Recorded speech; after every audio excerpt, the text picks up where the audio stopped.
right, so let's do this. So welcome to episode 6 of Attacking the Paint. I'm your host, James Ivy Williams, and I have one of my friends with me today, Maria Teresa. That's it right? That's it right? Laterza, Laterza. Ah, you just told me to. See, we Really fine, whatever.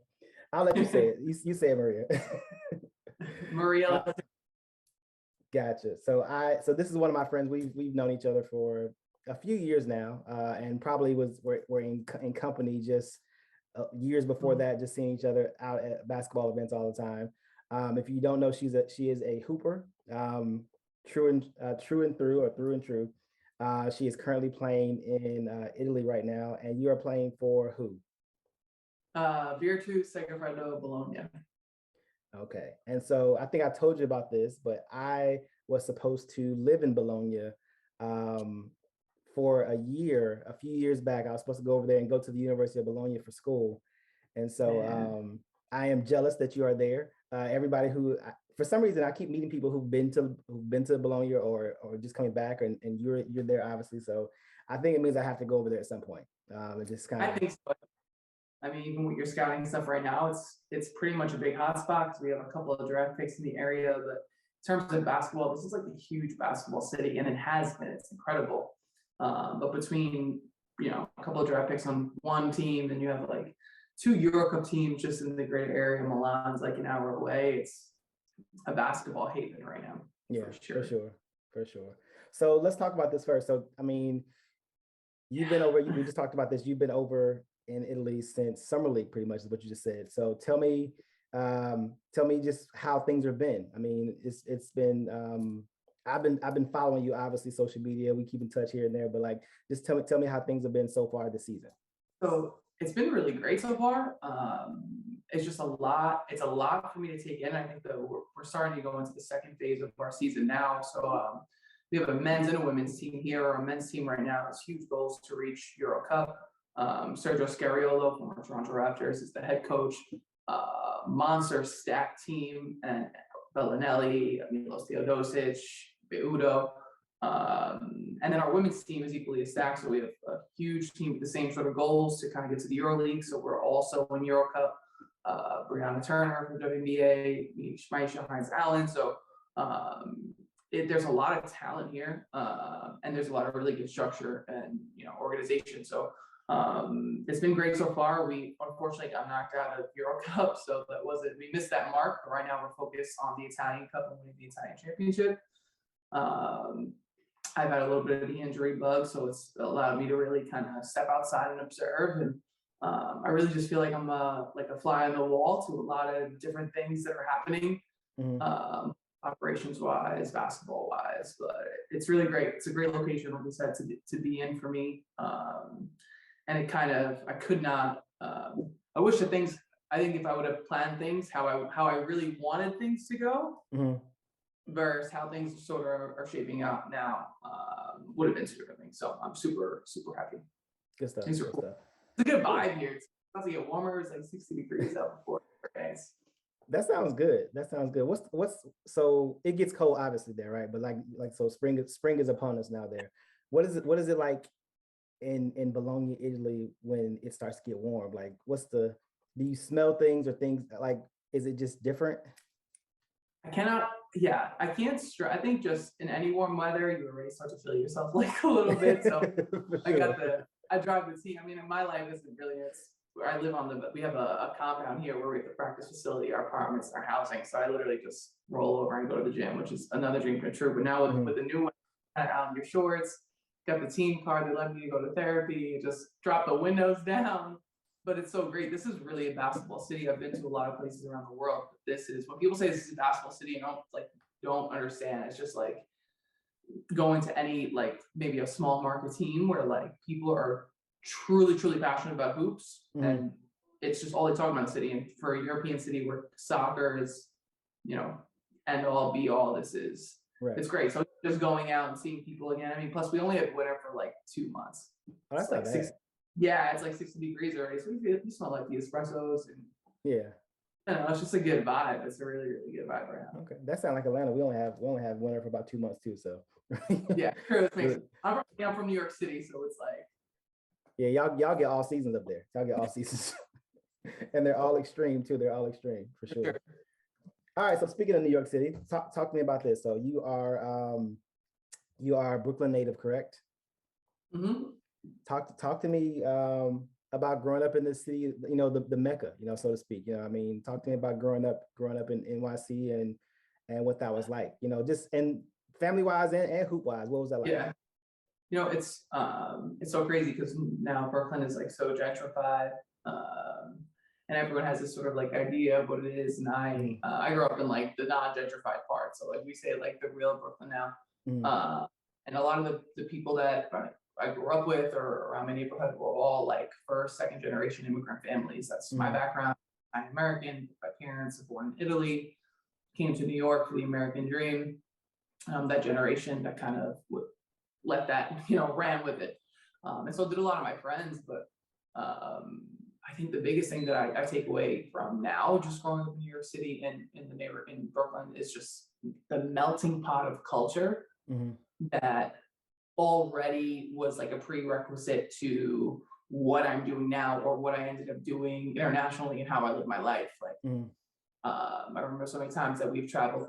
We've traveled to China, I've been to India, I've been to Africa, I've been to the Caribbean, I've been to Mexico, I've been to so many other, all over the globe, but these are all in New York City or my part. Like you go up one block, you're exactly there. yeah, Like it's so authentic. yeah, Uh, and so to have that, I think that temperature or mm, that feel for different cultures, yeah, see all that stuff, really, really shaped who I am. And I come from an old school Italian background, very Southern Italian, super traditional.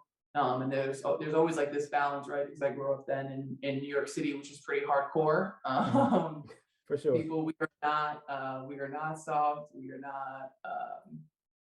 We're the complete opposite of what I was sort of raised being the Mhm, traditional Italian young lady in right. my household. I just commend my parents a lot for just being able to be flexible like that for their generation. Like all my Mhm. friends are just kids and stuff, so they kind of with hoop they just let me run with it at a really young age. I was also the tallest girl in the neighborhood, so they had no choice. For sure, I think you kind of drafted early, so to speak, with that stuff. Like, oh, you gonna play basketball? Yeah, I was like 8 years old. They were like, maybe we should just get her in basketball. Super, because now's the time. But it worked Gotcha. out. Yeah, for sure, for sure. Well, speaking of like just how in New York, like I said, it's a melting pot of culture. That's what I've always enjoyed about the city. And no matter what part you're in, whether you're in Queens or Manhattan or Staten Island, there's a culture that you kind of feel. And like you said, within the culture, there are all these subcultures of things as well. So everyone has the culture of the community itself. And then like you say, you have Italians over here, you have West Africans over here, you know, you have people from Spain over here, and like all of them, they're unique in itself. But like you said, when you come out of the house, it's still this one. We're from Right. here, you know, and so like We're all in the same boat. exactly, We're all exactly, in the same boat. yeah, Um, exactly. for But I sure. feel like that's you guys have always kind of been one of the most welcoming communities that I've kind of been around because like you know, and Chicago's similar to that. My family's from Chicago, Really?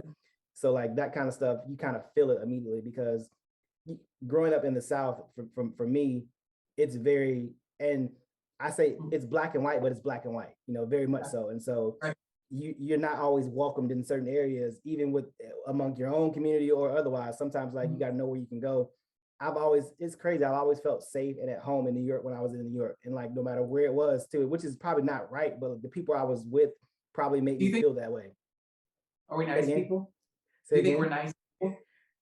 No. We experience that we're like nice people in New Yeah, York. well, you know what it was? It was like very welcoming. You know, that's what I Yeah. felt like. And probably the older people were welcoming. I remember this is so crazy. I was in New York for a basketball camp. I was working a basketball camp. I was walking down the street, and I remember everybody saying, "Don't talk to people that you don't know. Don't look at people that you know." And like in the South, we look at people like you know, like you just do. And so I'm walking down the street. I never forget. I had Atlanta braids fitted on. And I walked past these three dudes, and I was like, you know, you get nervous. Like it's my first time really walking around the city by myself too, right? And the dude was like, "Hey, where you get that hat from?" And it was just so like it was such like a southern thing almost. Like Yeah. I was like, "Oh, I'm from Atlanta. I got it from." It was like that's a dope hat. And so it was just a conversation that just kind of happened. And like for me being nervous, I was like 18 or 19 at the time. So I'm super nervous. Like don't go down the wrong street. Don't get in the wrong conversation. Just put your head down and walk. Cause that's all my New York friends tell me to do. Don't look at nobody. Just keep going, go where you're going. Don't stop. And so when it happened, I was just like, what the fuck? You know, it's just almost like everything you're telling me is probably the opposite. And that kind of vibe happened the entire time I was there that summer. And every time I've been back, it's been like that. Like older people are always so nice too. Like, you know, like the subways are like terrifying to me, like especially there, like they're terrifying. And so having to ride a subway by myself, the thing was always find an older lady or older gentleman to ask, and they'll get you wherever you got to go. Like, that's fair, and so like, don't ask anybody young. They may they may. It's only honestly, you're only going two places. You're going to Coney Island and you're going to the Bronx. So that's it.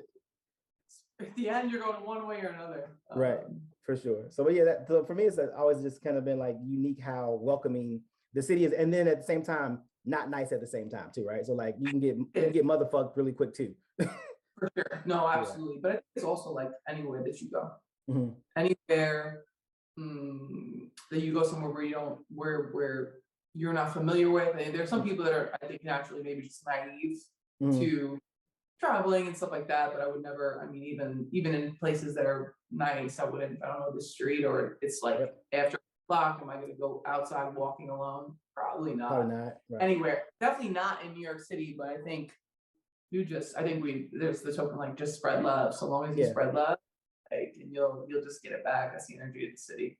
Yeah, for sure. Especially if you're in those, I grew up in a really immigrant-based community. Everyone, maybe very lower to middle class, like house poor, like everyone was just all families together in like one house, similar to how like, things are in India, like all just everyone here, or in Italy, that's just like, that's our culture, right? Right. And then, we all went to public school because I went to private school in high school, but like before that, all in public school. And when I had conversations with different people, especially then traveling to the South, or maybe just even on the East Coast, or just even like Middle America, like you don't even realize how much diversity you really grew up around until and that there's, I think, very few other places other than New York City that are like that. And I love the last 2 years I've really been more involved in the community and do a lot of camps, like after school stuff, just because I enjoy it. My mother works in the school system as well, so my family, so I just go volunteer and stuff. But I love telling kids that, like I love telling kids from inner cities how special they are because of this, because I think that there's this huge stigma. I've gotten it, like a stereotype my whole life. Like I've had to learn how to curb and change my accent just because it might sound like I'm less educated than other people when I say book. Like I just won't go in a meeting and say talk. Like let's talk about it. Like it's just different. My verse, like a southern drawl, might seem charming, but you kind of get those stigmas your whole life. And I love going and telling kids from inner cities or from New York City, like, hey man, you speak 2 languages already. Yep. You are really special. And you tell these kids, I'm like, hey, you speak Spanish already? Like you're super special. You speak you Chinese and Arabic, you're extremely special. And I think that's important, but that's just, I think, the way that the world is infusing going forward. I think it's important for kids to say that. So for sure, I agree with you. I think that's one of the things that like a lot of kids don't get either, is the fact that like your uniqueness makes you who you are, right? And the things like, so like a lot of times, like the things like you said, like middle class, like, so people like put things together. They're creative with getting things done. And it becomes normal behavior because it's how you have to operate. But to someone else, it's a unique skill set, right? And to you, it's not a skill set at all, right? It's not something that like, oh, this is not a skill. This is just what we do, right? But in theory, it's all of the things that makes you unique. And I tried to tell my daughter this. I said the things that are unique about you, you don't think are unique, but someone else will think they're unique in a heartbeat. So you have to make sure you identify your unique qualities so you can speak about them. Because a lot, like for me, I had a hard time growing up talking about myself because I didn't know what to say, because I was like, well, I don't know, I'm not talking about myself. Like what am I supposed to say? But then someone breaks it down to you. Well, you did this and you've been here. Like I had a cousin tell me a few years ago, I was like, bro, you've been to so many different countries. You played basketball in college. You've worked in. And I was like, oh, like you don't even think about it because you're just kind of like going through. You're in the middle of it in the time, and like someone has to. Yeah, sometimes you have to take a step back and realize where you come from and how far you've gone from where you come from. You know, and so it's so that's pretty cool that you give that kind of energy to the kids because they may not ever get it. You know, they may not ever get it, and they may not ever hear it because they're just kind of in it in the moment. You know, right, super important. For sure. So you just mentioned that you're first generation Italian American. Here I am. Talk to me about that. So like I know you speak fluent Italian, right? Speak fluent Italian, a couple of dialects. Okay. Tell me what's that like growing up in the house. So like in your house, like it's straight Italian in the house, pretty much. Yeah. And then you're out. So talk to me like what's that like? And like you said, so you speak 3 languages to start right away, right? You speak Italian, you speak English, and then you speak, urban or how we talk in the street, right? So talk to me like, what's that like? Just having to, you're a shapeshifter pretty much, like wherever you like, you're pretty much adapting to wherever you are. Like, how was that growing up? Always having to adapt from home to outside and back again. Yeah, always having to code switch. I say like code switching all the time. So my perspective, if you could just picture like, we're just walking into Italy, and that's exactly what it's like when you walk into my house. Okay. I grew up in Bensonhurst, which is the Bath Beach area, which literally borderlines Coney Island and Bensonhurst. So Bath Beach, right? So you have this huge sort of basketball mecca, and I'm 32, so I'm growing up in the 90s. It's just booming. Lincoln is just, even in late 2000s, Lincoln is like heating up. And then you have this just super tall, awkward Italian girl from Bensonhurst who just so happens to be good at basketball. There's no really big basketball culture for young women within my neighborhood. And maybe, you go to private school, you go to college, and then you're either a teacher, and then you end up marrying a police officer or a firefighter, which is amazing. And if you're the other part of the kids, you're gonna marry like a mob boss. It's like, it just, and those stereotypes are true. That didn't happen for me. It's not, I'll say I go on record, because you get that stereotype a lot. I've gotten that. My dad's just a bus driver. But I think it's really hard for me to explain this to people. It's like, hey, you go in my house, like my parents, the language we speak inside is Italian. So Italian soap operas, Italian TV. We're eating dinner at 6 o'clock at the table, Italian news. But I think the biggest takeaway that I realize even just now in this generation is like Italian culture really just is surrounded around the dinner table. Being able to sit down at a table, phones are gone, boom, you have a meal, you cook a meal, and I give so much props to my mom. Both my parents worked, so I told you we're like lower middle class. Mom works at a school every day, comes home, tired of a long day of work, picked me up, shuffled me to basketball practice, made a warm meal for my pop every night. Wow. Home from work. And that's a lot. I'm thinking about now the things that I do today. I'm like, my mom made dinner for this man every night.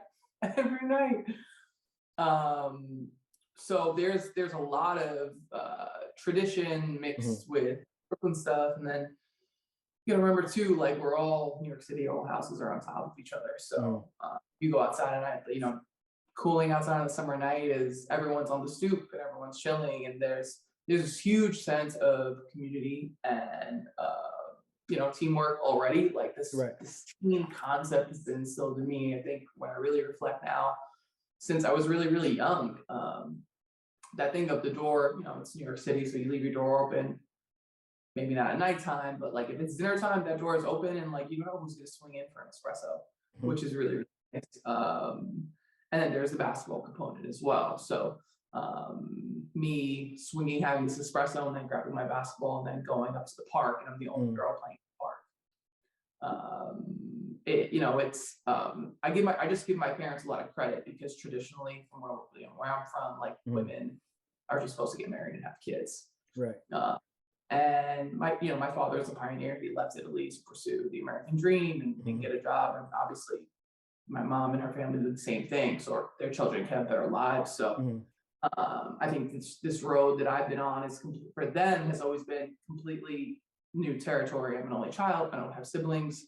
some cousins that were, involved in sports out on Long Island that can kind of guide, but it kind of just, there was really no rubric to Right. how to coach me or the things that I was going through, but we were going through it together.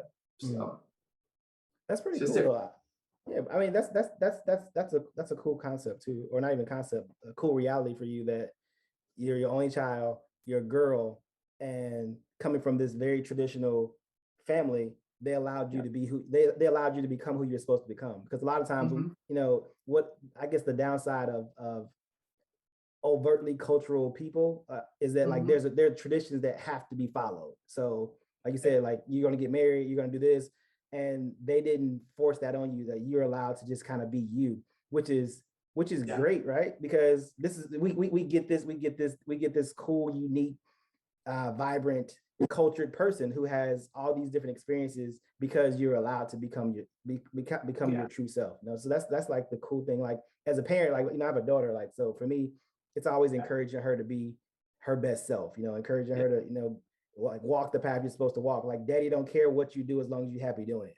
Daddy don't care who you date as long as he makes you happy. Like that kind of stuff. Like not pushing you to marry somebody for this reason or that reason, or not going to this field or that field. Like just be you. Like your dad's a dreamer. Like that's how I've always kind of been for me. So, and I think coming from where I come from too, like it was like just don't end up in jail. Just don't end up with like really like make it out, right, kind of thing. And so for me, like, and I don't know if that was allowed, but it was just like I just pushed through all the other stereotypes, because I'm the black sheep in my family. So I have 3 brothers, and I'm like this, right? And when I say I grew up in like the actual hood, it was like the actual hood, but I'm the one who's never been in trouble.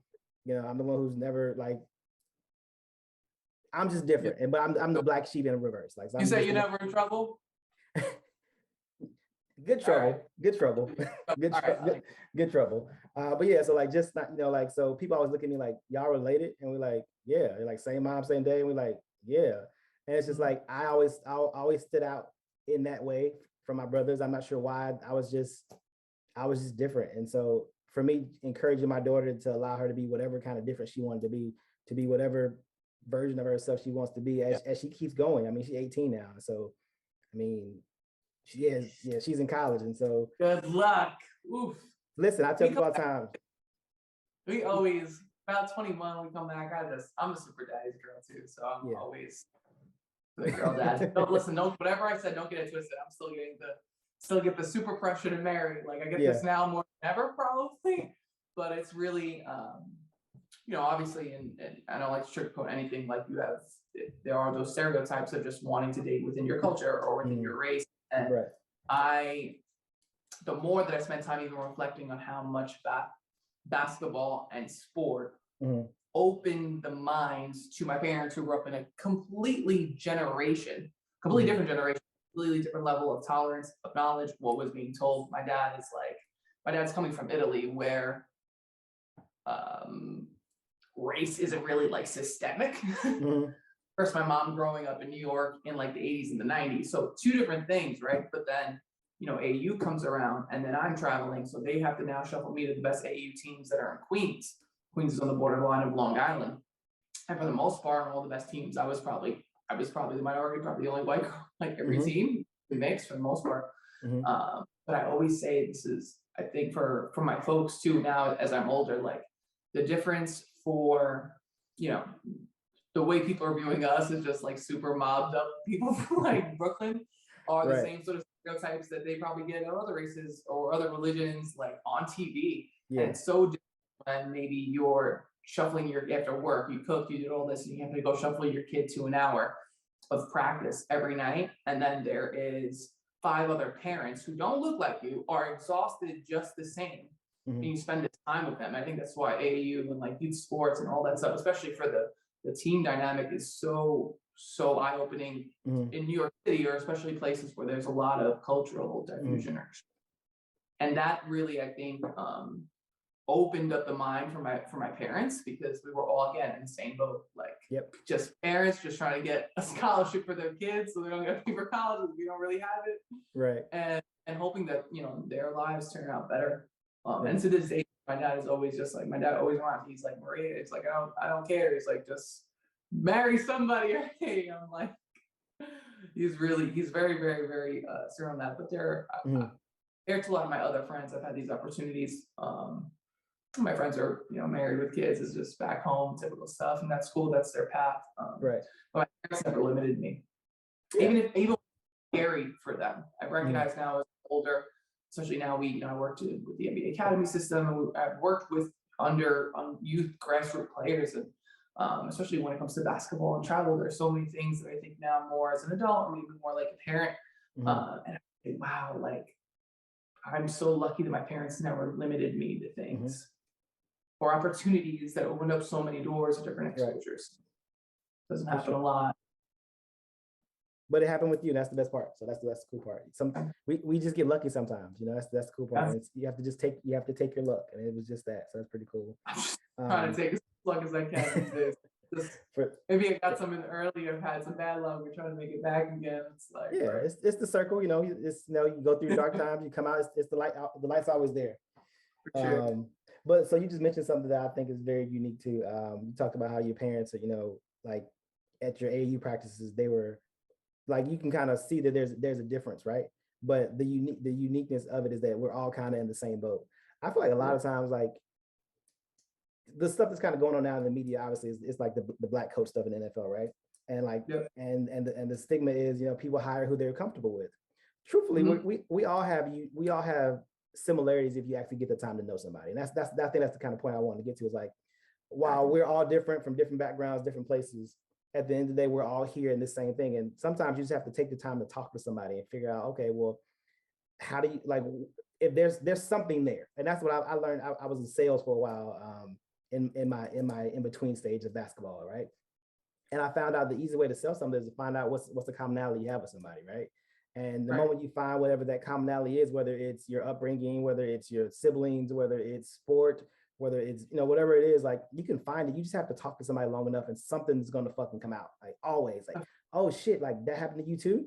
Oh shit, that happened to my brother, or like whatever the case may be. And so I feel like that unique concept is all over sports in particular, which if you typically look at, like if the players in sports are typically the most accepting, people that you'll probably find, because they've kind of had to be around, they've been around everybody, even when you're not, even if you're on a predominantly, whatever culture team, right?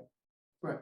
You still had to compete against these other people, right? And whether you win all the time or you lose all the time, you've had to experience these other people, which allows you to accept them for who they are just naturally, And so I think that's the cool part about sports in particular. And I feel like if more people just kind of like took that role with, again, they don't know it to take it, so.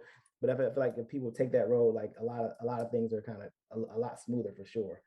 So you just kind of mentioned a little bit, AAU stuff, NBA Academy stuff. So talk to me a little bit. I know you mentioned earlier too, like around 8 years old when you first got introduced to basketball.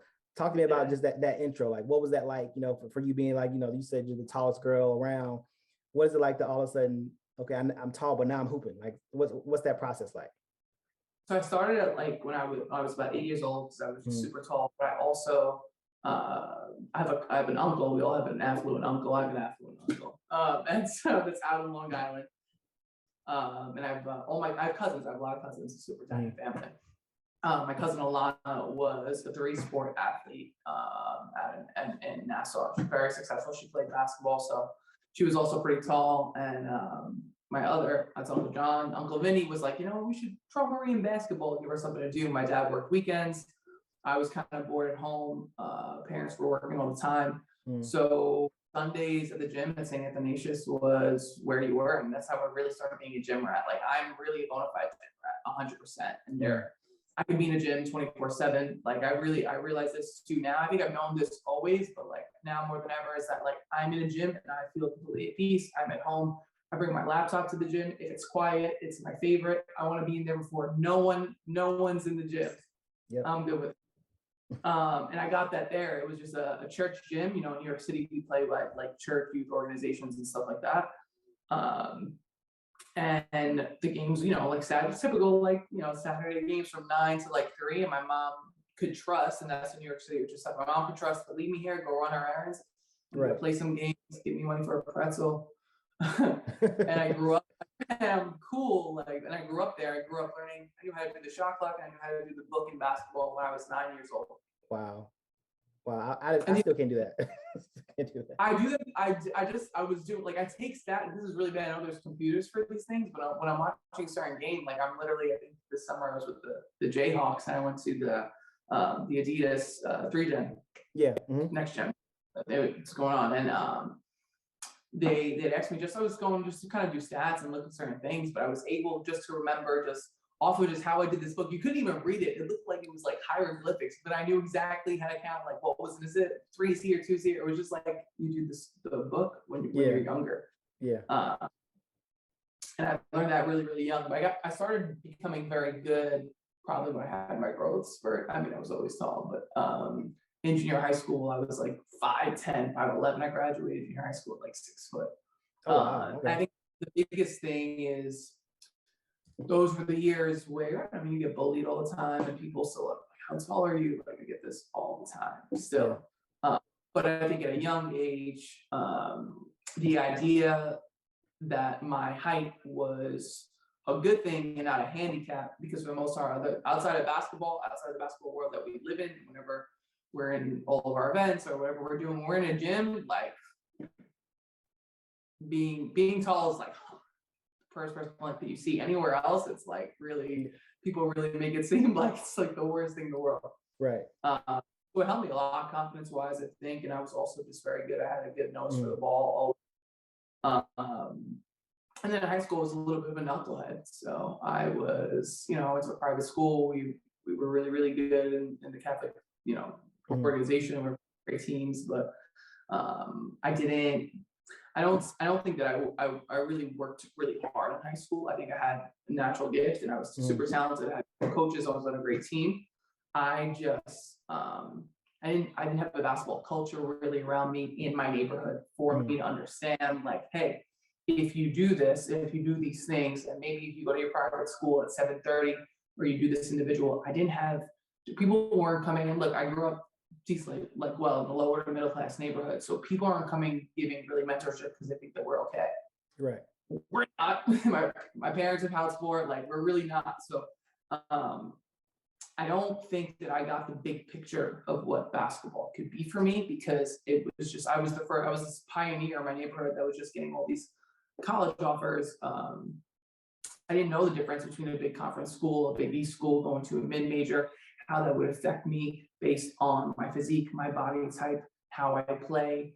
We didn't know these things. And my high school coaches had a great idea as well too, but it just wasn't enough. I needed more guidance. So I always say I learned a lot about what it takes to go to the next level when I finally graduated and went to college. Gotcha. So talk to me about that. So where did you go to college? Where'd you go to college? Marist College in New York City. No, Okay. not New York City, sorry. So it's about 2 hours north of the city. I had a slew. I mean, I had like 13 different scholarship offers. And when I moved out of my apartment before the pandemic, I officially moved out of my apartment. My parents sold the house and eventually kicked me out. I'm still not over it. I finally moved out. You're packing like all these letters as you're older, and you have a really good idea of college basketball hoops. I'm looking at all these BCS schools, and I'm just like, how did we turn down these written letters from how did we turn this down?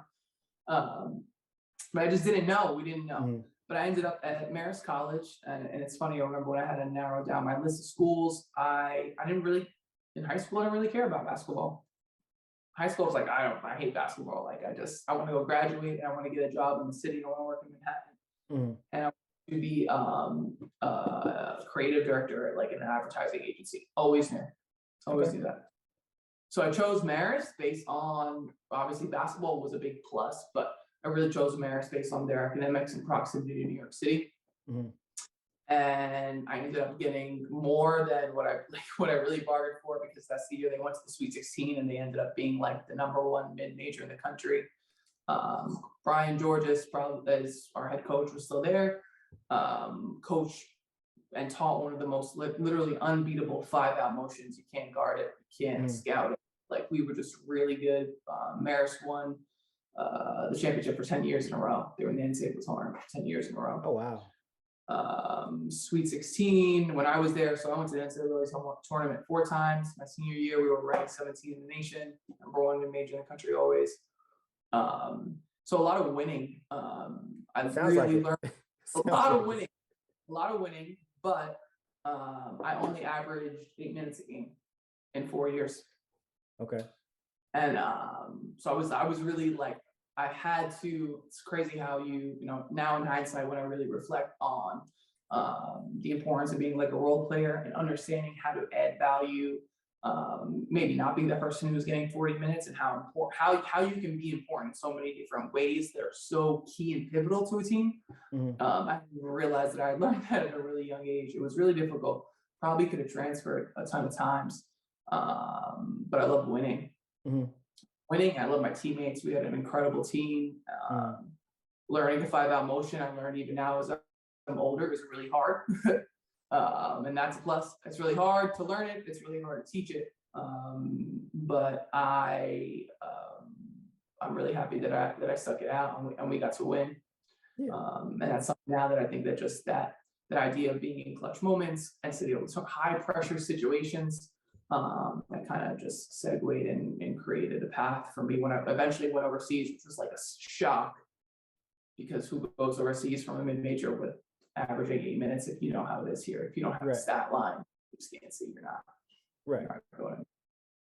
So what it sounds like to me is like, so me as an evaluator, what I just heard you talk about was first adversity, right? So the adversity of like not being able to be on the court, like probably like every hooper in the world wants to be on the court, right? Then you talked about the culture of the team, right?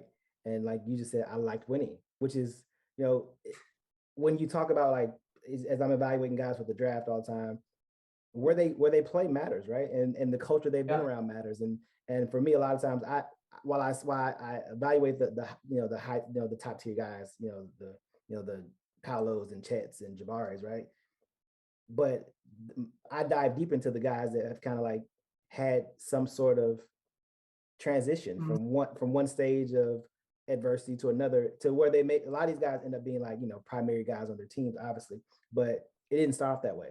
And the fact that like they stuck it out, like the transfer portal is a huge thing now. Everyone's leaving, everyone's running, everyone, this, you switch, AAU teams 8 times in the summer kind of thing, all that stuff's like, this is the culture that we're in. And when you see these guys that, when I first got to college, I struggled to get on the court, and then I carved out a role for myself, and I carved out a bigger role for myself, and maybe I became the guy at some point. Like those guys are like so attractive, like as prospects, because like you said, like you can fit a role like that, like you're a role player immediately, and 58 guys in the draft are role players. While the other 2 may be studs, and who knows who those studs actually are, but everyone else ends up being a role player if they stick around. And so I'm looking at those kind of things. And so it sounds like you identified a role that you had to fulfill, like what kind of teammate you wanted to be, what kind of culture you wanted to be around. All those things matter. And like you said, like the fact that they went to the tournament 10 years in a row, and you went to the tournament every year you're in college, that's fucking unheard of. Like no one has a stress like that. Me and my other 2 teammates, because we had 3 seniors a year, were the captains of the most winningest team in program history. Wow. And I still finished crazy. I don't know if the record is still there, but for at least 4 years from when I graduated, I was like 7th in all time in like shot blocks. At 8 minutes a game? They must not have tall people. I feel like everyone was, it's just the bigs were really short in mid-majors, I guess. That's crazy. The other thing on evaluation too, and these are things too, I think that help, and all the grassroots stuff, and working with kids trying to get them to college, and right, on any level, but really understanding what questions you have to ask. I love Marist, but I picked, like, I'm a Big East body. I'm a Big East player body. I was playing in New York City against Big East players. Everyone besides me went to the WNBA, so I'm that one of, I had a different route. And what is the door that I look like built for me? But when I work a lot with international basketball players, that. So when you are trying to figure out how to bridge a path for kids that are unknown, not seen, how to convince people, and you're kind of mentoring them as well, like understanding now how all the experiences that I sort of went through on what's really spot and, look out for when you're evaluating or you're just trying to guide other people. But it also had to make me better, like to work on my game so much. And there are so many things that when I had to attribute it to Europe, like even now, like half the NBA is doing motion strong. There's always some sort of motion offense going into it. And even a lot of Europe is like that. But I had to learn, I'm a inside player, but I had to learn how to get comfortable beyond the arc. And there are skills that I had, but in high school, like they just stuck me in the paint. I was killing it, so it was fine. And in college, I had to get better at that if I wanted any shot at playing time. I still didn't get it.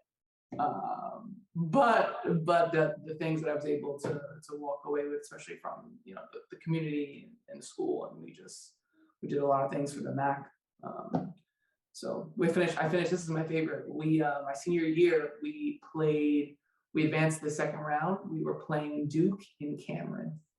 Really? Okay. Duke and Cameron, my second round, my senior year, to go to the Sweet 16. We're up by like 10-15 the whole game because our motion offense, you just can't guard it. And we were the great thing about culture and teamwork is that when you really have a good crew of guys or girls together, I just know where you're going.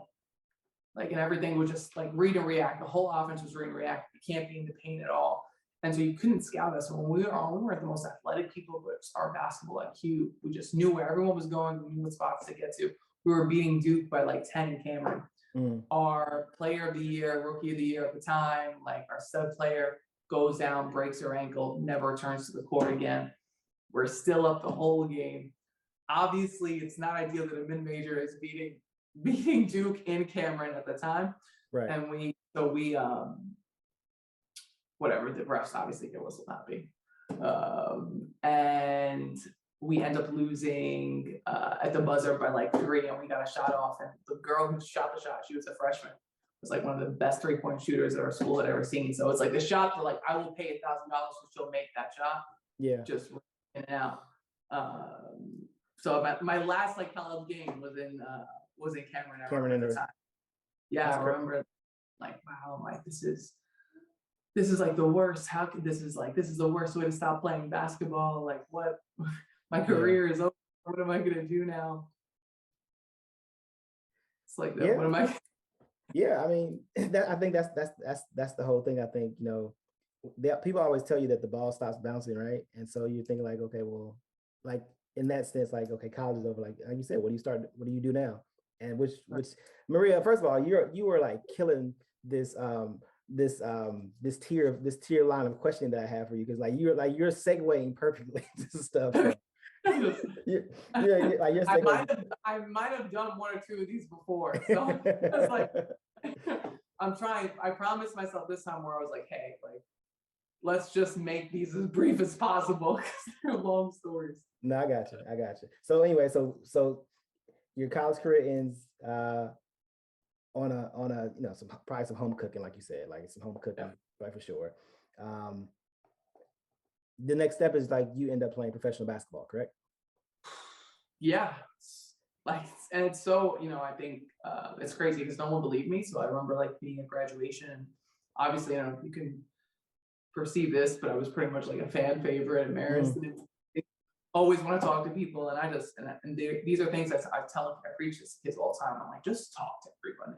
I know it's for people that maybe are not naturally like that. I'm pretty I'm a selective introvert when I want to be, but I had a lot of free time, not playing and not having a shower after games. So I was the first one out. I'm going to the boosters. I'm talking to fans, and I remember after graduation, I had so many good friends around the area. They're like, oh, what are you gonna do after you graduate? And I'm like. They're like, are you gonna go get a job in the city? Like you have such a good network, and Marist is like amazing in New York City. And I was like, I'm gonna go play basketball overseas for the Italian national team. They were like, no, honey, what are you really gonna do? I'm like, I'm gonna go play basketball professionally. I might try to get to the WNBA. People are just like literally like, oh, what's wrong? Like, that's like great, bless your heart, dear. It was like one of those. It was one of those. And that summer, so in college, my grandmother had passed away. That was a big turning point for me because she had like raised me since my parents were like working and stuff, and that was really difficult. I think to go through something like that when you're just so obsessed with like playing time. Then you understand like the value of like life and how much effort we put into certain things. Right. Because at the end of the day, nothing is about family. I think when you're in college, you're in those situations of just like, I need to play. I was never going home. She passed away when I was away. So I took that really hard and I carried that with me. No joke. That was my whole fuel and gas and motivation until I turned 26, until I retired to go work in the NBA. Because I had no more in the tank. So I played on anger for a long time. And I think a lot of athletes can relate to that. Like a lot of us, I mean, we're all human. We're fortunate that we could play a sport or we can kind of let things out, let emotions out, right? Right. And that is exactly what I did. And I used that to propel me to overseas. So I came to Italy one summer, was just hooping. Met my cousin had a boyfriend that played in like a Serie C league. And he was like, oh, why don't you come hoop? It's like summertime in Italy. Went to go hoop. Manager of someone was there. This was like my junior year. Manager of a team in Italy, which ended up being like the #1 team, 1 Euro league, was about an hour away. He was like, hey, you're pretty good. You want to come play this year? And I'm looking at him like, you want me to come play overseas? Like, well, I don't get off the bench. Are you crazy, man? But when I also grew up also playing in all of like New York. I'm super New York City street ball, so I'm in West Fourth. I'm in the Rucker. Like, and when I play out there, it's totally different than when I'm playing in college because I'm around my high school teammates. Like, we're getting right. Like, I don't have a coach. Like, I'm not worried to get like subbed out. Right. And that was the same energy that I brought here when I was playing in these streets. Long story short, I was in the right place at the right time. I was prepared. I brought a lot of energy. I just very New York swag. Couldn't really stop it, and good things happen. Kept that in mind. Kept those contacts. Got my Italian passport. I had a first agent. My first agent, who had no idea where I was, and what my background was, took me as like a favor. And because I could get an Italian passport. I had all my documents, just passport, the Italian embassy was super delayed.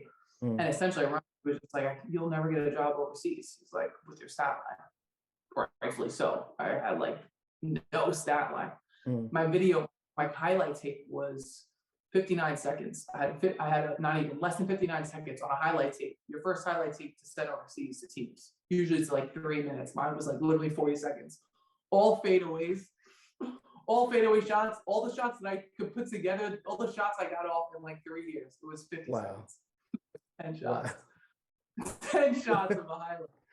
Wow. And I have one good game that we played against Oklahoma and the Paris sisters. And Abby Lajuan, Team Lajuan Sawyer. And I had the dream shake on her, which was like incredible. It was like, and I'm like, look at this video. If I could play against them, I could totally play here. And then I worked out for the right people. I ended up in Austria my first year.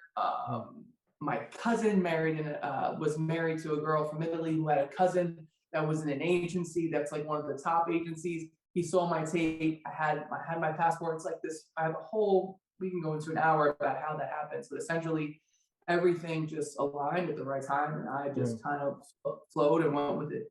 But I was like super prepared as to what I really, really wanted. So I played my first year out in Austria when everything just fell into place. Austria is super rough.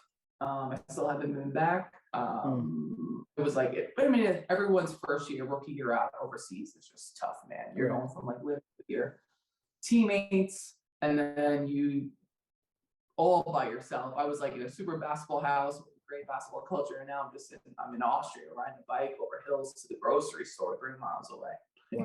Wow. Not very glamorous. But I had this thing that I said I was gonna come play for the national team. That was my goal. I really believed that I could do it. And my coach in Austria at the time, he was the coach of the Austrian national team. Guy from Chicago, small world, a Chicago guy who was also smart, was like, ooh, she has a passport. Let's get another American. The team was anti-American. He was like, oh, I'm gonna get this Italian girl. And so I just did player dev with this guy, Mike Press. I have to set up again because I did player dev for a year. I didn't even know I was doing player dev, but I did player dev with him for a year. I just got better.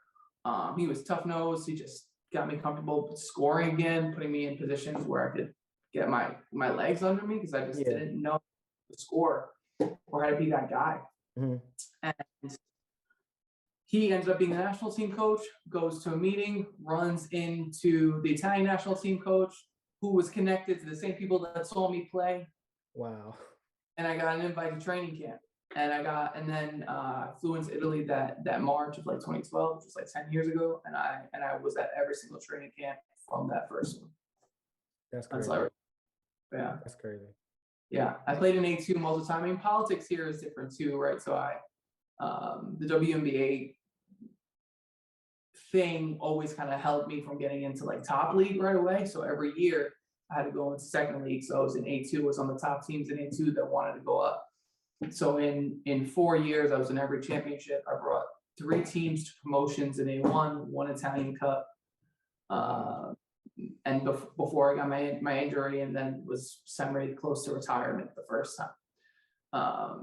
But I played angry. I said this all the time. I played angry I had a lot of fuel. I was mad about college. I was mad about not playing. I had so much to prove. But then after a while, I think with growth and then maturity coming, I ran out of gas because I was so happy. Like life was good. Yeah. I stopped having things to really be mad about. And I think a lot of players go through this once so I was on like year 4, year 5 already. It was about 25, 26, where I was really just struck. I mean, I was having a great time. I was living in Milan. Like Milan is a big part of my story. And I was there for about 2 years, but I was just, I was losing a little bit of the love. And then that's when the opportunity to work with the league happened. But I think that I just wasn't mad anymore. Right. And now I'm back playing. So I was mad again. So hey, listen. Great players always have to find ways to motivate themselves. And the fact that you had something that you can latch on to for that long is some psychological power that a lot of people don't have. Like most people get mad and they mad for like 30 minutes, at the end of a game. Like you mad for 6 years. Like that's and you hooping like that. That's some serious shit, Maria. It really is. I like that. I don't know. Everyone handles, I think, like grief differently. I say this, but also, we all have things to prove. Places that we come from, situations that we've been in, and then you got to the point where one day I was like, wow, I don't have anything to prove. Right. I'm good. It was a peaceful feeling. For sure. Peaceful feeling. I agree with you. I think part of the reason why I started all of this really was grief. Honestly, I had a 12-month stint where I lost 3 people. Wow. Yeah. So like it was, and I don't talk about this a lot because people always. But I lost my son. I had a son. We lost my son. And it was like he was 3 months. He was 3 months. With Ari. It's okay. It's okay. But like for me, what happened was I decided in that moment I wanted to be the man I wanted my son to be proud of. And so like I was kind of coasting, doing all the adult things. I was out of basketball. I wasn't working in basketball. I was doing regular stuff because basketball was hard. You got to find a job, you got to make money. Right. And I think in the moment I was like, I want my son to watch his dad achieve all of those things. And so that's why I started. Like literally I everything that was going on, I was like, you know what? Fuck this. Like I'm not, this isn't me. I'm miserable. You're making money, but like you're miserable, like doing things that you really don't want to do. And I just decided, I was like, I'm gonna be the guy my son's gonna be proud of. Like and my daughter's gonna watch me do it. So that was the whole thing. So it was like the motivation, and the same thing is I haven't let it go. It's still there. Like it's all of this, and so, and you're right. So like everyone handles it differently. Everyone latches on to things differently. But that was kind of like the whole motivation, because it was like, you know what? I'm struggling to get back into the NBA. Like it's not working. I'm gonna start my own shit. Like they're gonna have to come to me at some point. That was kind of the mindset. Like I'm gonna make it to where they have to come knock on my door. Like, and the crazy thing is like last night, trade deadlines today, right? I'm on the phone at 11 o'clock last night sharing intel with people. Like, people are calling me about stuff, and it's like they're fucking calling. Like the thing I said was gonna happen, they're gonna have to call. They fucking call. Because I've established myself in this space, and so all that stuff so I'm with you. All that to say, I'm with you. And again, the crazy thing is this, like I just said, you talk to somebody enough, you find all these commonalities with people that everything you just said too is the vibe of mine as well. So For sure. So next thing was we transition from your first stint playing to you working at the league office. So I've heard this story before, right? So I've heard this story before about you took a job somewhere just to meet people, right? And so I'm just doing it again, essentially. Right. But the first time I did it, I keep doing these things where I take job places just to meet other people. But the thing about what I like about this story that I'm gonna ask you to tell is that a lot of people think that things are just gonna fall into their laps, right? And people like, well, I'm qualified, I'm this, I have this great resume.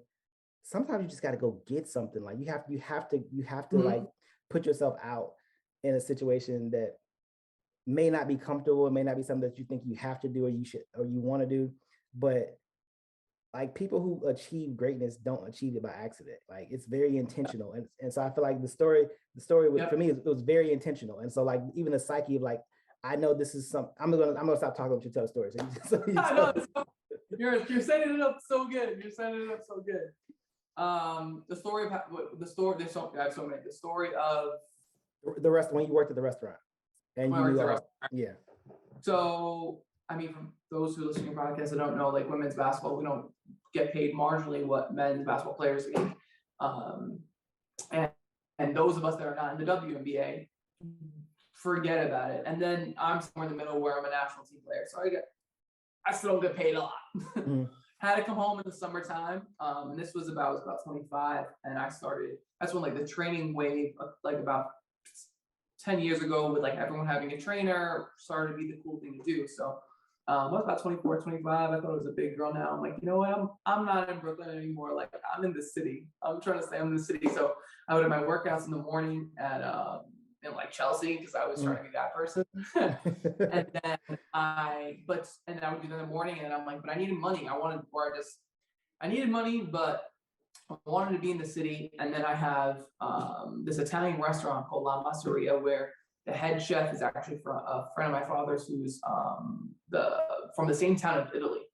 And this restaurant is super authentic, super Italian. So when you walk into it, everyone is, the maitre d's are Italian. They don't really know who is maybe like we say in the restaurant business, VIP, mm-hmm. Who is important or not. And at the time, I remember this friend of my parents was always just like, hey, like, there's a lot of like NBA people that working, so many NBA people. And for them, obviously, in the Italian community, especially back home, because of the national team and basketball stuff, like I get so much love from them and so much support. So they were like, always trying to connect us. So I was like, you know what? I'm home this summer. I'm like, I'm going to go. And then I found out that a lot of people from the NBA front office were there. So I'm like, you know what? Specifically in NBA International, which just, I didn't understand what I could do with it or how I even qualified. But honestly, my whole goal was, you know what? Maybe I can meet somebody from the NBA who knows someone in the WNBA that can get me a try out to training camp, so that next season my money goes up exponentially just because I went to training camp. I'm just trying to get on the roster for a day. Just put me on the list so I could be up to seem like, hey, I'm on this list of 13 people, so you just got to give me a little more money. That was my whole goal. Playing, doing the basketball stuff, that was my whole goal. Get to New York Liberty training camp. Mm-hmm. So fast forward, I end up being the hostess. And that is where I met my former boss. All my former bosses, pretty much everyone in the front office who would come there for dinner, and it just started as just like casual conversations. Obviously, intro, like, hey, she plays basketball overseas. Obviously, I'm 6'2.5", 6'3", so I look like a basketball player. A lot of the parties or dinners that were organized were just a lot of like post-draft stuff. So it made sense for the restaurant to employ me there because there was such a flow of basketball people coming. They were important. Like I heard a story once that they put Adam Silver on table 11. You don't put anybody on table 11. Right. No one's going to, you know what I'm saying? Yep. It's not a, if you walk, it's not an accident, but if you don't know, you don't know. So the restaurant was like booming because any party or NBA basketball stuff, which was very, very important clientele for the restaurant, I sort of had covered. I learned, I'll tell you what, I haven't had many jobs. That's maybe one of them, but I learned so many things from working in hospitality and the restaurant business. And I say this, like, I love basketball, I love what I'm doing. The working in the restaurant was my favorite job that I've ever had. I've had I've had many jobs. I love what I do, but I learned so much there about kind of temperament, how to talk to people, how to deal with people. People are very unpleasant when they're Yes. hungry. Mm-hmm. I wanted For to sure. some stuff, but I ended up just being I think, the right place at the right time again. And I had met my former boss and a bunch of people that work in the league. They were like, yeah, keep me posted on your season. Like, let's keep in touch. And that following year when I went back, this was 2015, 2016, I went to the European Championships. I had the year that I needed to have. So I basically came back. I was like, boom, this is boom, double, double. This is what I'm doing. Like, when I came back with the report, like, hey, they were already kind of make those calls. I also came back with the shoulder injury. So this was the summer of 2016 for the Olympics. And my former boss was working, about to go to the Olympics and all that stuff.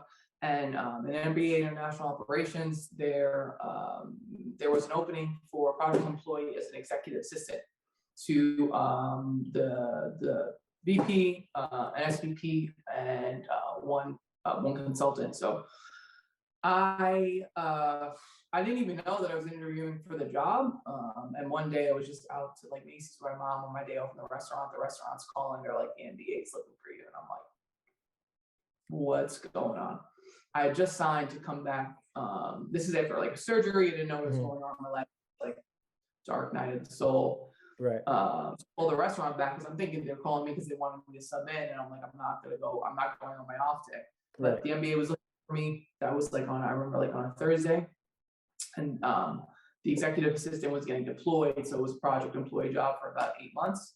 I had my phone interviewed, and they needed somebody ASAP because this is summer and it's like the biggest time for international. Right. And had an interview, and I got the job, and I retired playing basketball on the spot. Wow. On the spot. And I was, so even just the coming back to play is really an emotional piece or a full circle. I retired on the spot. I gave up my national team position. I was decided to be the starting five in the national team because for my role, there weren't many. I just had some older players in front of me. So I just gotten back from the European Championship, like the Olympic dream, all these sort of things. And I knew the NBA was a good call again. So it wasn't one of those things where I'm like, all right, this is what I'm doing. But I also mentioned that I kind of, the fuel, the spark in me for that part of my life was filling a little bit. And I'm super intellectual. I love this basketball life that we live, but the reality is when you come back into player mode and I feel like I'm in like purgatory right now because I'm trying very, very hard not to be fully in basketball player mode because I want to be very, very fully in job mode, corporate mode, and all the other goals that I have. But this is like a fantasy world that we live in. It's not real life. Not real life. So I was ready to give that up. I wanted more. I had a lot of energy. I wanted to start using my mind. I wanted to start helping and doing things that were different. And a job with the NBA and international basketball operations in 2016. And that was the launch of just the growth. Really, the international had been growing for years and years before I got there, but that's the year they launched the NBA Academy. And I really got to grow with that project, and now that's really seeing the fruits of its labor. It's incredible. Some the guys that are playing now within the Ignite or even the league itself and what we have coming. So just to really be in a space now where I'm sitting back and I'm reflecting, it's similar, kind of like what you said, like all these things that make you unique that you don't realize. I'm very much in like realization mode now. I learned so much in those 4 years that I don't think at the time or even 2 years ago, and trust me, like I don't know what dimension we've gone into post-COVID. It's another one. I don't even know how I got back here. I think this is the burning thought I have every night before bed is, how did I get here? Right. But I'm trying to just be way, way more conscious of all the things that I've experienced and how they make me unique.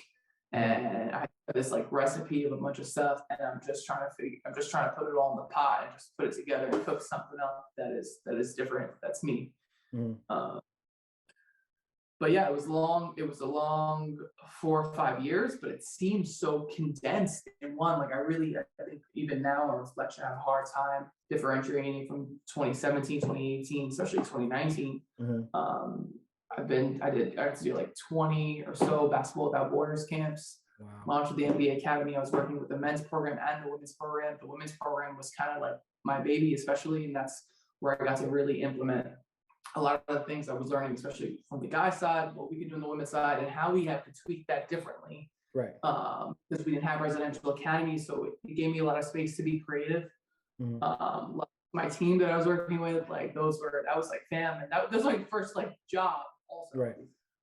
And I started as the executive assistant, so really just diving in and having to be immersed in just understanding how you're booking travel, handling budgets, people's expenses, like all of that. And then you're in just weekly to monthly department meetings with like the whole league, and like the president of ops is coming to speak to you, and I think this is one of the greatest things that I have now in my second stint being a player again, is that I really fully understand like how much, I say this all the time, how much really goes into just to put 10 players in the court. And that doesn't matter where you are in the world, whether you're playing in the NBA, you're playing in AU, you're playing in Europe, on the men's side, on the women's side, whatever club team you organize, there's a lot of work that goes into making sure 10 people go on the court. And the higher level that you go, the more work that goes into it.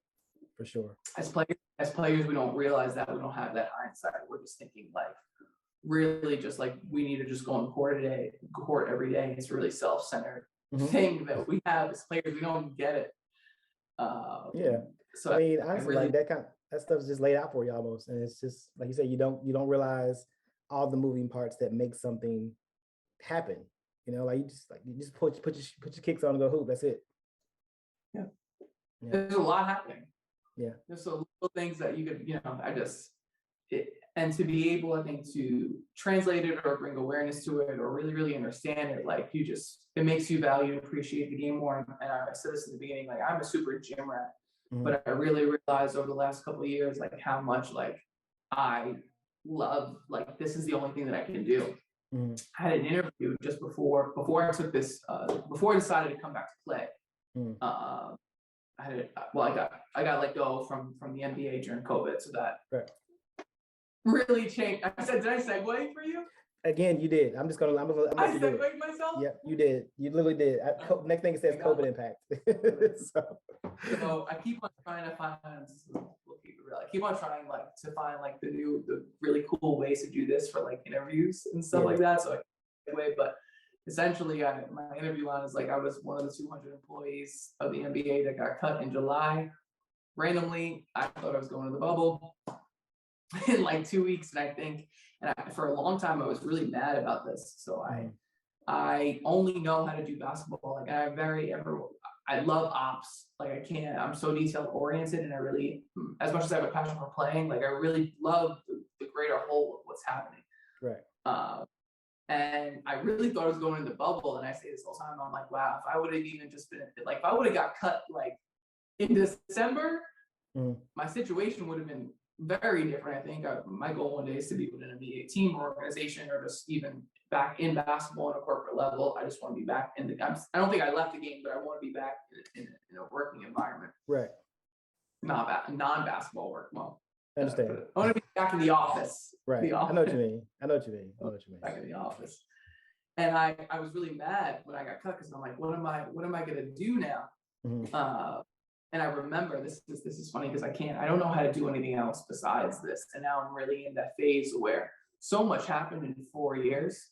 And then I had, we lost a very, very close friend in the international basketball community, BJ Johnson, who was like friends, super scout, dad, father figure, coach, everything, mentor all in one. And that happened about 2 months after I got let go. So like, even that phone call, like, I'm not someone who like, I don't really like to reach out and like call people. I like to, because I think I like things to happen very organically. Right. And like when I got let go, I just remember there are so many people I probably should have called and been like, hey, like, can you help me get a job? Like, what's going on with this? Like, there's so many people I haven't checked in on throughout the pandemic, how like uncouth of me to like call people an extra job, I mean, their family members are okay because there's so much happening. But all of that to say that I had this. Oh, so sorry, I got like sidetracked. But no, you're fine. No, you're not. You're fine. I only know how this is a great. I haven't told this story often because it's a new one. But before I came to play here, so I was around like November, December. I took some time off, and I was like, okay, like what is my track? What I want to do? Like I like player dev. Player dev is definitely a thing. Coaching, player dev. I love the one-on-one stuff. I love the off-court, the on-court player dev. So I was like, you know what? Let me go work in. Let me go hit up Ross and Tim Burns and see what they're up to. If they need any help or rebounding during their summer sessions. I'm like, I want to get in the gym too. New York City's on lockdown right now. Just got let go. No idea what's going on in my life. Let me go get some rebounds. And it was there. So we have like a bunch of players in the gym. And I'm like, you know what? Maybe I'll go back to play. It's like, and there. Doesn't happen. Tore my ACL. I sprained my MCL. Doesn't happen. Start interviewing and getting my legs up, talking to teams. And this is right before I go. I have an interview with a G League team. My first like team like interview. This is my second job interview ever. I'm trying to prep for it as I can. I have people that are like sending me things, and in my head, I'm always like, I say this to myself. I think I could have prepped for it better, 100%. But I always say, like, just have a conversation. Like I always get to like go conversation. And I remember in this interview, and it's another like motivation point is like, well, so I had this just pretty much just a whole podcast about just like what my life was and stuff. And so at the end it was like, so what's your like future goal? I'm like, I want to be an assistant GM. I want to be a GM. I want to work for a G League team or an NBA organization or WNBA organization. Like that's my goal, somewhere within player development, player personnel, front office. And I just gave this whole spiel I gave you, and the question I got was like, do you know how much you have to sacrifice to do that? And it's like one of those things that just really, even to this day, like I was offended in the conversation. I'm offended for you. I'm offended for you. I'm going to see this person again. So whenever I see this person again, I'm going to tell him how offended I was by this question. He won't remember. But he asked me that question. And I just really replied back. I just remember I was like, I don't know how to do anything else besides this. So like, this is not a sacrifice for me. This is literally this is my entire life. I don't know how to do anything else other than this. Maybe advertise, an advertising major. I can draw, I can do some other things. Then I'm like, this to me is not a sacrifice. This is my life. This is normal. This is just, this is me. This is who I am. This is what it's going to be. Yeah. I don't even know how we pulled the international stuff out of my hat or how all this is coming together, but here it is. This is here it is. And then I ended up. I'm sorry, you go ahead. I not getting a G League showcase happen, and I was like, you know what, I'm gonna go. Got a phone call. I'm like, yeah, let's go play in Europe one more time to scout internationally. After talking to you, I was like, you know what, yeah, let me go scout in Europe. Yeah, I remember that conversation. I remember you telling me like, don't tell anybody, but I think I'm gonna go play again. I remember the whole thing. So, but like to speak on that interview process, right? For me, like again, like when you said it, like I got angry immediately, right? I got angry, still mad right?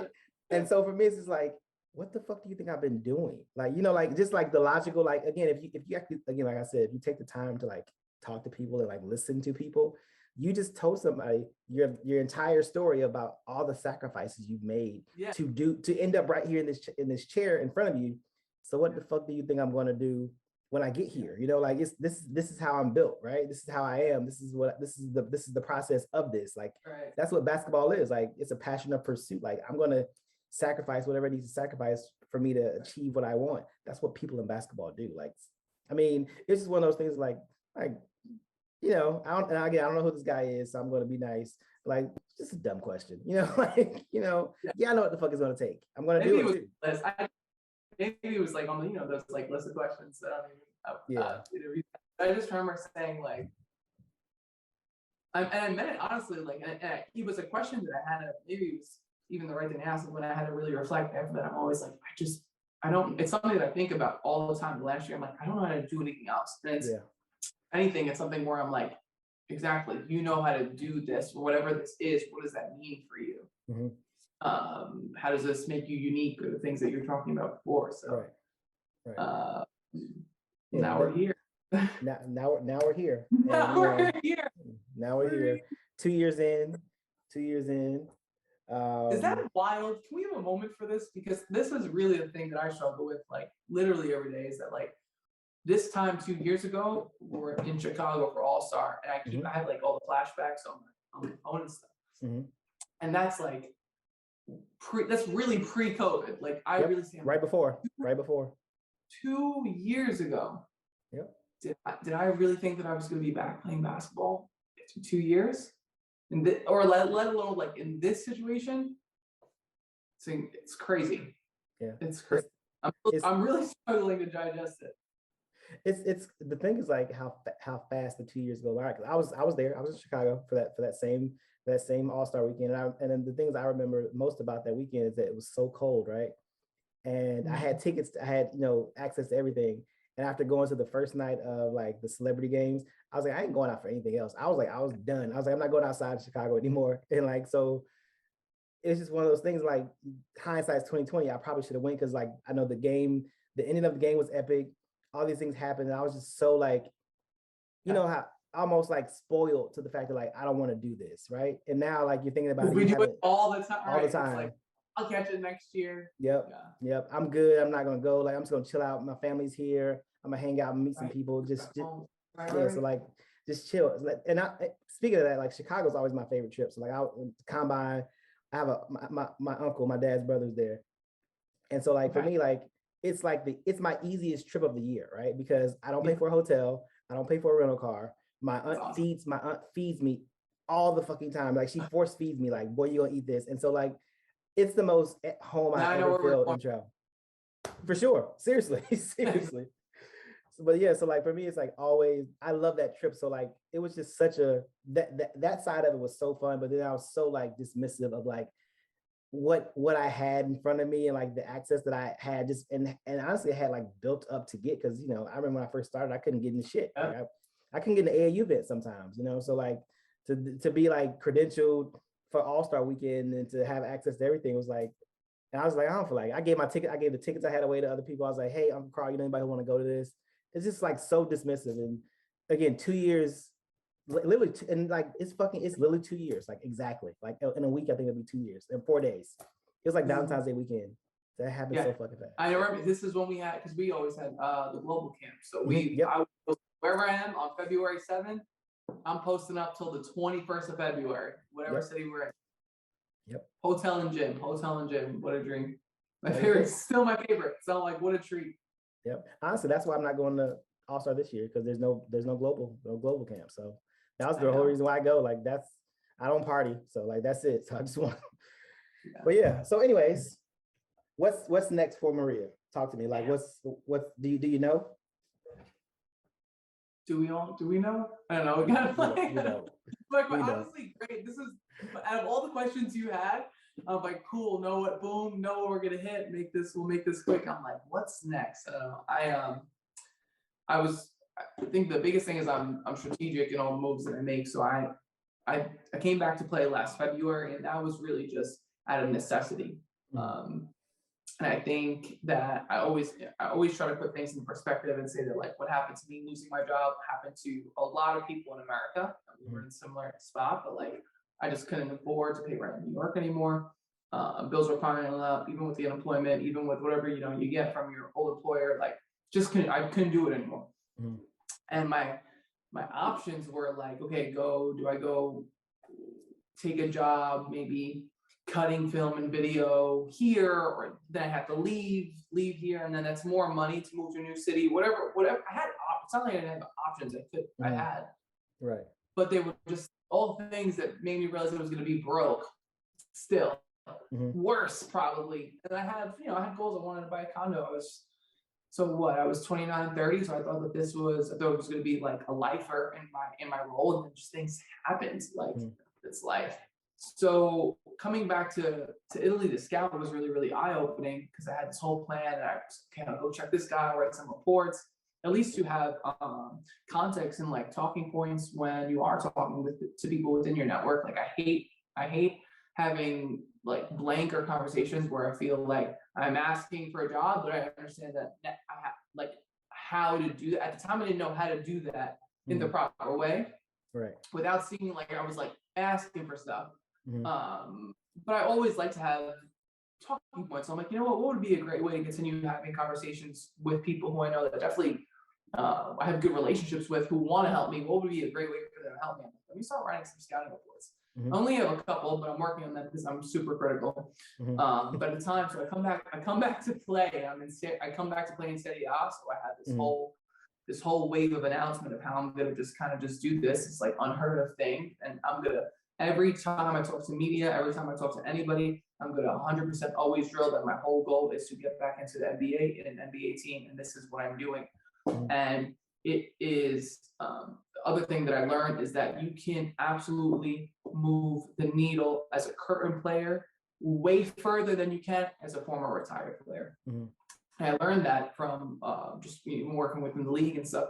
It just the things that you do hit differently as a current basketball player. Right. So I've been able to network a lot more, talk to different people, but I see different things. My whole goal last summer was to just play this like 4 or 5 months, live rent free, do some scouting. I didn't do any scouting. My whole team got COVID, and I was in government mandated quarantine in Italy from March 27th to May 6th from the government. But even that, like I was somewhere secluded in the hills of Italy, and it was just I realize even now, like the pandemic for everyone was just weird and it was really hard. And I was digesting things, life, what I'm doing next. I think the biggest thing too, when we're in our jobs, I think that everyone talks about like what your future goals are, what's your professional development. And there are so many things that you want to do to get better, to grow at, but when you're completely focused on what you're doing, like it's so hard to really shift laterally to get better at a skill or to grow. It's like, it's almost impossible, I feel like, if you want to sleep. Even a little bit. Yeah, even a little bit. Yeah, it's really, really tough. And that opportunity, and then it put a wrench in all my plans because I was going to do scouting. I wanted to get to the BAL Africa. Like I was positioning myself to be somewhere where I'm like, I can make this happen, get here. And it just, that's not happening. But I really reflected and I really got to kind of just digest like the last 4 years of experiences that I had. And I say, like, I almost thought about going back to school. It's something that I might want to do one day in the future in leadership. It's something I think about. Obviously, if I hit a little difficult, but there are things that I think about. But I couldn't think about those things had I not been in that moment where I just say, okay, I spent 4 years in the NBA front office and international operations, and that is like my 4-year master's of things that I'm still putting up. I'm just putting a whole book together of things that I learned, the experiences, and how can I apply that to the future. So what's next? I found myself. I didn't find myself here. I put myself here. I decided to sign back early. I had this offer to come play here at Virtus Bologna. They had a project. I knew they had a men's team here. I know that in Italy there are 2 potential first round draft picks this year that I see all the time. Noel on top of a couple other sprinkles here. So like I knew that Italy this season was going to be a melting pot for basketball.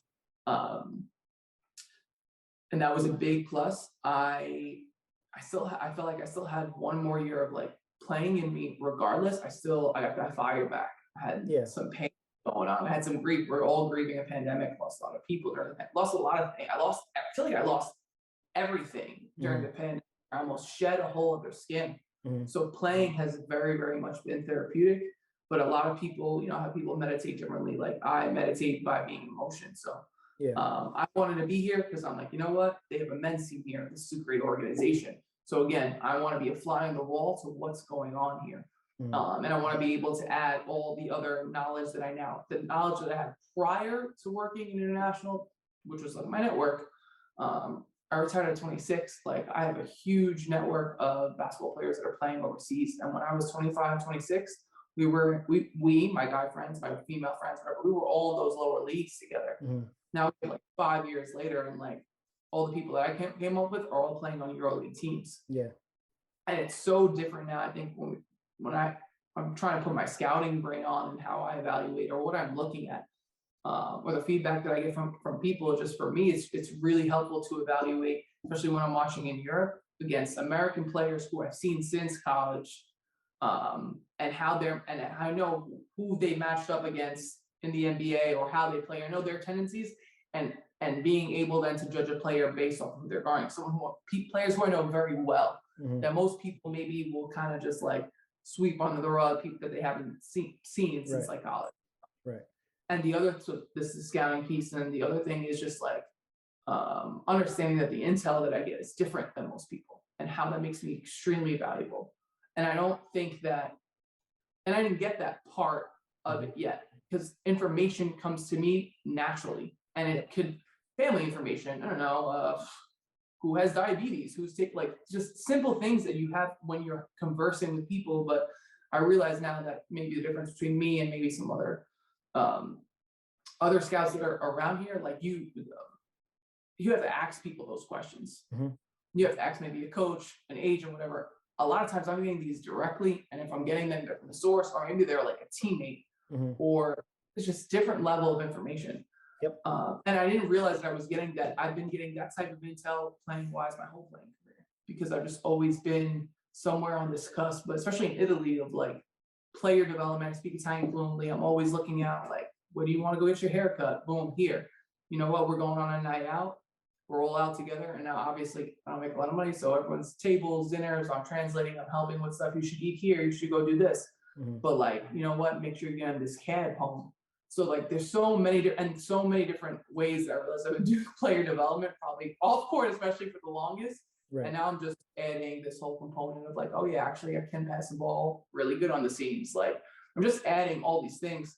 And I stay very, very close to our men's team. Mm-hmm. We have a coach here. I sit behind I get to go to games for free. We're in Euro Cup. We have a great roster of teams. This team wants to go to EuroLeague. We're playing with NBA players. I have these conversations all the time. So what's next? Season ends in June. My goal is a long season, by the way. It's a long season, by the way. Yeah, well, we're gonna win a championship, so that's why it's long. I dig. Hey, you like to win. You like to win. Yeah, I haven't. That's my one thing too. I've won championships on the A2 level, like to go to promotion, but I haven't won an A1 championship. Gotcha. We have a great team this year. We have great WBA players, and our men's team is on that same wave. And it's interesting too. We're at the compound here. We have like, this is a super structured, like an old school organization. And this has probably been one of the biggest gifts. I went to Summer League this summer, and I'm glad that I chose it this way. But whenever I was at Summer League, or whenever I'm at any basketball events, or I'm talking to anybody and I mention where I'm playing now, especially on the men's side, it hits really different when I'm saying, hey, I play for Virtus Bologna versus I play for Vigorano Menarda, because people know this brand and they know this team, this organization. And then they've only had the women's program for like 3 or 4 years now, but their goals are the same. So to kind of be a pioneer in this, right, even on the Italian side, understanding that it's something kind of like bigger than myself, but it's something that's going to last for a long time. So, right. You don't forget the first chip. People still talk about old player in Italy. Basketball city is incredible. People are still talking about players from the 90s and 2000s that are here. Yeah. So my goal is to, within the next year, so I really want to, I love what I'm doing. I love being in Europe. If there's a way that I can transition to working full-time, hopefully for an NBA organization, whether it's by being somewhere international, being somewhere in a front office, even if it's honestly like being somewhere in the back of the bench or on the bench, like I very much want to transition back to my old life, because there are for sure super struggles here that are very different, and my goals and trajectories and things that I wanted. Season ends here in May or June. June. Things that I June. Yeah, June. Yeah. Have a bunch of BWBs that I want to hit this summer. I like being the flexibility of being able to be creative and hit events and things that I couldn't have in if I got another structured job right away. Goals to be on a summer league team, hopefully working in ops capacity, but I'm open to honestly whatever because I can do a lot of things. So that's what I'm just trying to do. I'm trying to be like a jack of all trades. You're a versatile you're a versatile basketball player. You're a switchable defender.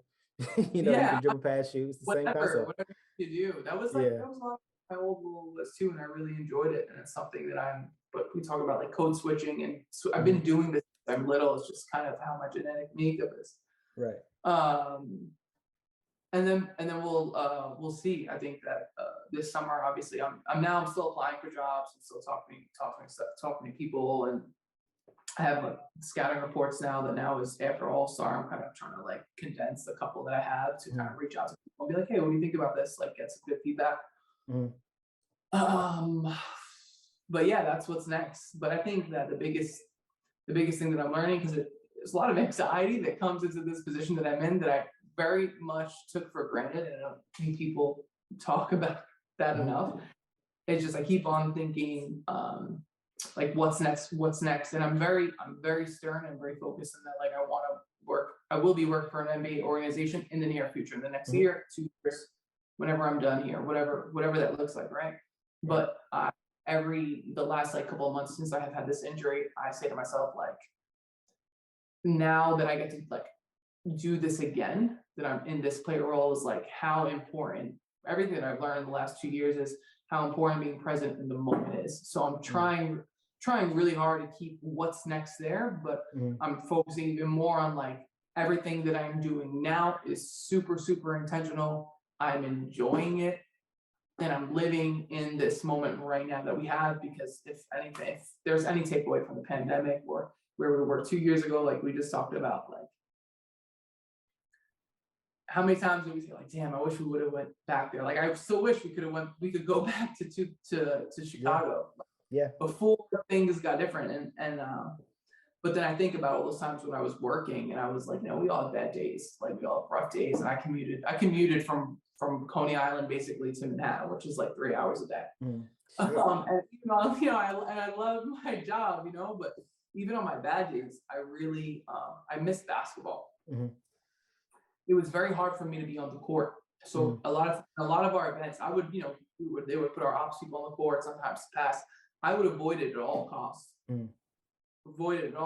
And who the smartest guy in the room always realized it, BJ. BJ one time told this to me. He was like, he seen me on the court go one time, and I remember when I came off, he was just like, how old are you? I'm like, I think I'm like 27, 28 at the time. And he's just like, why are you not playing basketball? I'm like, you know why? You know where I'm working right now. I'm like, this is why I'm not playing basketball. And he goes, no, I don't think you're finished yet. And I'm like, BJ, I'm not going on the court. Like, I'm pretty sure I'm done playing basketball. Right.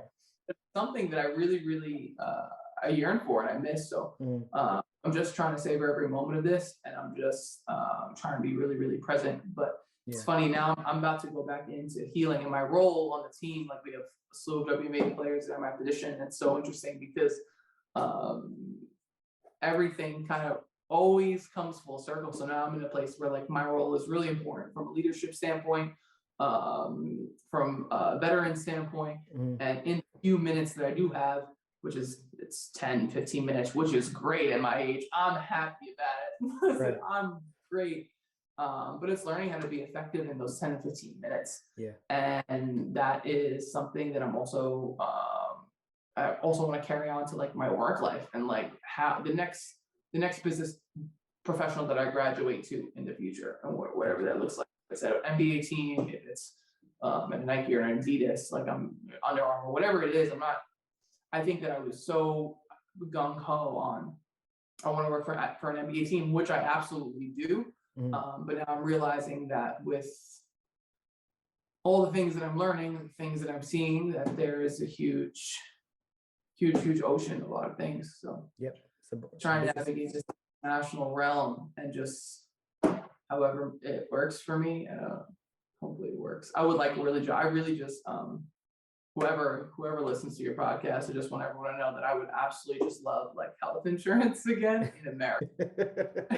Because that's why I'm really in Europe, you guys. So like, you know, I would like some like eye and dental. Yeah. 401k, can't beat it. Yeah. So those are, I mean, this is all great. This is a great experience. I'm just trying to take as much as I can. I'm not getting paid a lot. But like I'm trying to make the most. I'm trying to get more of the situation than what is on my initial contract.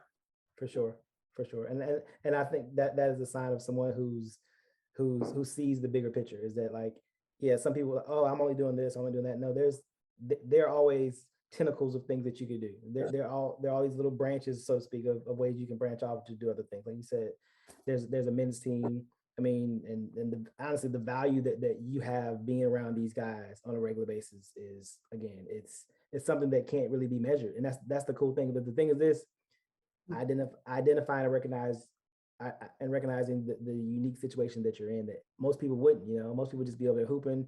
You see, okay, well, yeah, I'm here to hoop and I'm here to do this, but there's also these other things that I can do, and the value that adds to me. And then for me, you can add that to someone else. And so that's the cool part. So Maria, it has been fun. This has been, again, like I knew this was gonna be fun. It's gonna be fun. The catch up that we needed. We were supposed to catch up for the longest. Yeah, so. For sure. But I'm super happy with this, and you know, I'm happy for you. And again, you know, at some point maybe we'll both be GMs at some point. That's still my goal. Same thing as to be a GM. I'm a free agent after June, so whatever.